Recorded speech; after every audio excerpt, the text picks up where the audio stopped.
Vedanta is that door of eternal truth in which everyone and everything is divine, and nowhere else in this world we have seen it in such practical, authentic reality as we have seen in the life of Jesus Christ. Vedanta literally means end of Ved. Ved means knowledge, where human knowledge ends and the knowledge of God starts. And this is the kingdom where we have seen it. And Jesus Christ is a living light, living truth, a living teacher of this truth. And because Jesus Christ is giving us the way by which we can attain the highest reality of divinity. Vedanta means unduality, where you cannot say that there remains no difference between the two, and that's why we call it unduality. You cannot say even one, because when we say one, then the moment we say one, it's a number, then we get the idea of two. Who is the second? If I say that I have come first, then you will ask who has come second. So Vedanta say unduality. It doesn't take us to the realm of competition or comparison or relativity, as the science of this world is relative. But Vedanta speaks of unduality, the state where all the wisdom, all the knowledge, all the science of this world ends, the lesson of that place. But it is more of a theory than practical, because in our day-to-day life we don't see it, that how we can live Vedanta, how can it be practical. But in the life of Jesus Christ, every moment, any chapter, any day of his life is living demonstration of Vedanta, and Jesus Christ is a world teacher. There is a magical expression on the virtue of which we can understand Vedanta, and this expression is the mantra of Vedanta. It is called Sivoham. Sivoham is a concept that develops our relationship with God. And one day Philip said to him is Jesus, "Lord, show us the Father, that is all we need." And Jesus answered, "For a long time I have been with you all, yet you do not know me, Philip. Whoever has seen me has seen the Father. Why then do you say, show us the Father?" Means Jesus is a living demonstration that he and the Father are one. There is no difference. And Jesus says, "Father is in me and I am in the Father." These are the words of Vedanta. These are the words of Jesus Christ. These are the practical word of Jesus Christ. Not in theory, not in a book, but the truth. The truth that Father and Jesus is one. And this kingdom of this divine reality, Jesus Christ has not limited to himself. Jesus has opened the door of kingdom for each and all, that any one of us can be reborn into the Christ, into the Spirit, to become one with the Spirit. In a Spirit, there is no difference between I and you. Sometime a person once asked Jesus Christ about the Spirit, that they were asking that there was a man who died and his wife get married to that man's brother, and he also died, and then the wife get married to the third brother, and he also died, then wife get married to, and so on. And then that person asked to Jesus Christ that what will happen if they rise back and they become alive in kingdom, whose wife will be seen? And Jesus Christ condemned that you don't have any concept of the kingdom, because Jesus was trying to explain to them that in a spirit, people are like angels. They don't marry. They are, because marry or don't marry, the concept of Vedanta is, or concept of the kingdom is this, that there in a spirit there is unity, there is no duality, whom to marry, how to marry. There is no difference, like a drop of rain falls down into the sea or into the ocean, and then it doesn't remain anymore as one drop, like two drops fall down into the sea and it becomes one with the sea. You cannot say that where is that drop anymore. Like there is one story that a doll made of salt went into the sea to weigh the depth of the sea, that how deep is the sea. But the moment the doll made of salt enter into the sea, it goes inside, but it couldn't come out to tell us the truth that how deep is the sea, because the salt doll melted in the sea and become one with the sea. something like that happens, Jesus always used to say that unless you give up your identity of this world, this flesh, and enter into the spirit, you cannot enter into the kingdom. Unless we die in our limited mortality and reborn into eternal spirit, we cannot enter into the kingdom.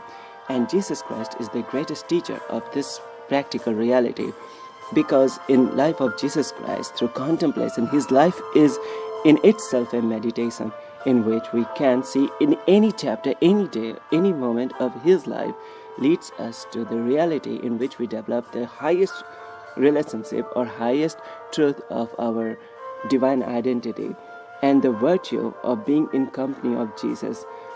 One version of the tale is that disciple of Jesus Christ, somebody asked to say that disciple of other prophets do fasting and do different kind of rituals, but disciples of Jesus Christ, nothing. They do not fast like that. And Jesus told that there will become a time when they will do it. But the theme of the concept is that in the presence of Jesus, all the fasting appears like festivity and celibacy becomes celebration. And when it is like Jesus is love of God. When we are in love, no matter how we even stay awake whole night in love and we don't feel tired. This is how we are in love. So when we are in Jesus Christ, then the Vedanta becomes natural. Vedanta means simply, I am not relating it when in any religion or any culture. I am relating it the concept where human knowledge ends, knowledge Ved or knowledge ends, and we enter into that undual knowledge of eternal truth that is called existence, knowledge, bliss. And that state of love, that is in love, that with Jesus Christ it becomes real. We rather enjoy when we are awake in love at night, all night, and when we are doing some other work, then we become tired. So with Jesus Christ, all fast, all work, all religion becomes a celebration. And as if because through Jesus Christ, his life is such that divinity showers on all of them. You see the life of Jesus Christ. His disciples were fishermen or tax collector or one of the person of the crowd, or even somebody according to tradition of that time or culture of that time, forbidden in the crowd, etc. From their past self, they were about to become a celebrity or even the saints or apostle. What blissful realization of blossoming, growing, abundance, success and fulfillment it is. Just by being in the company of Jesus, they become a saint.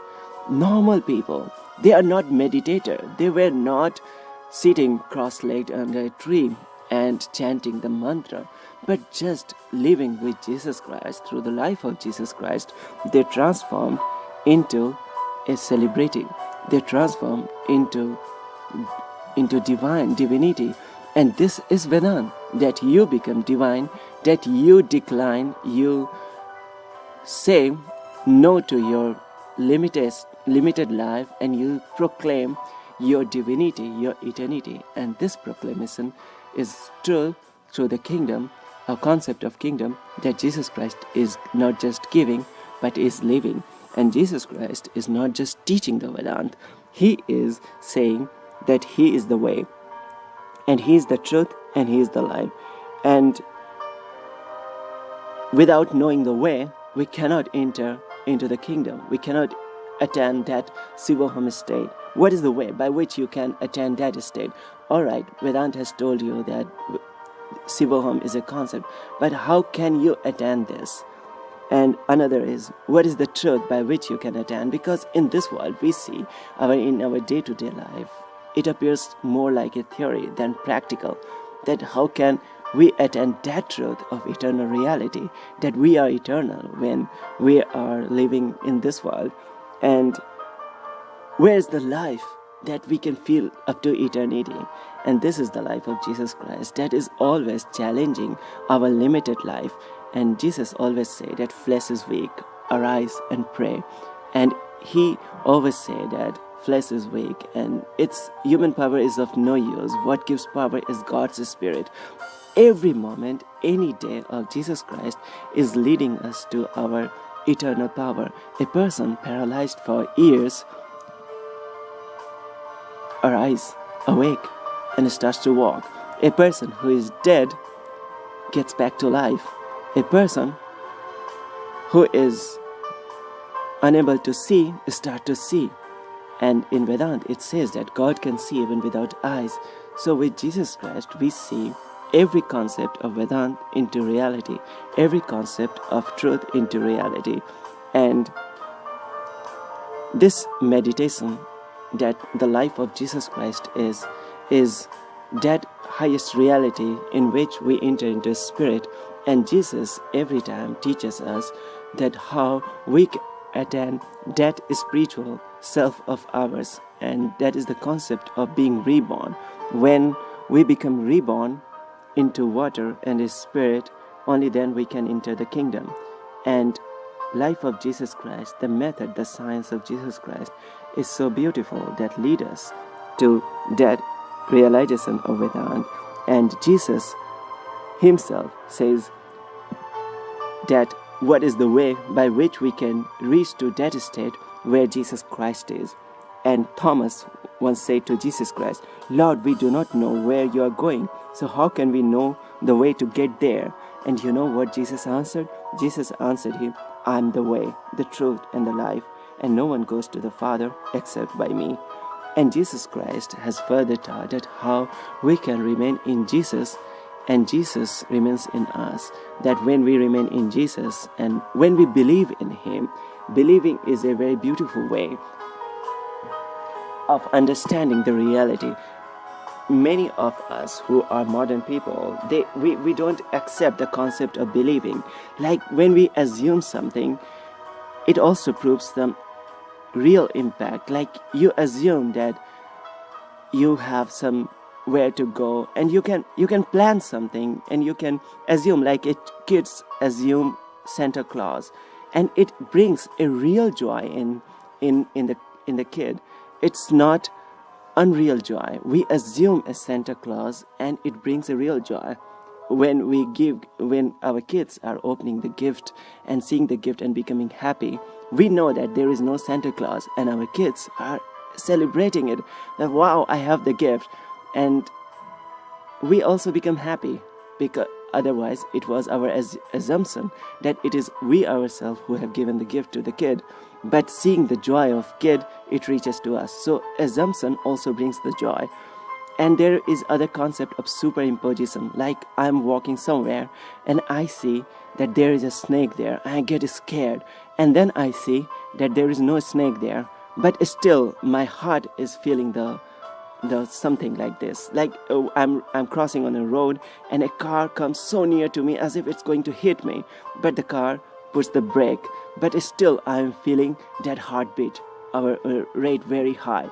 So it's not reality. It did not happen, but I superimposed in my mind that it's going to hit me, but it is stopped.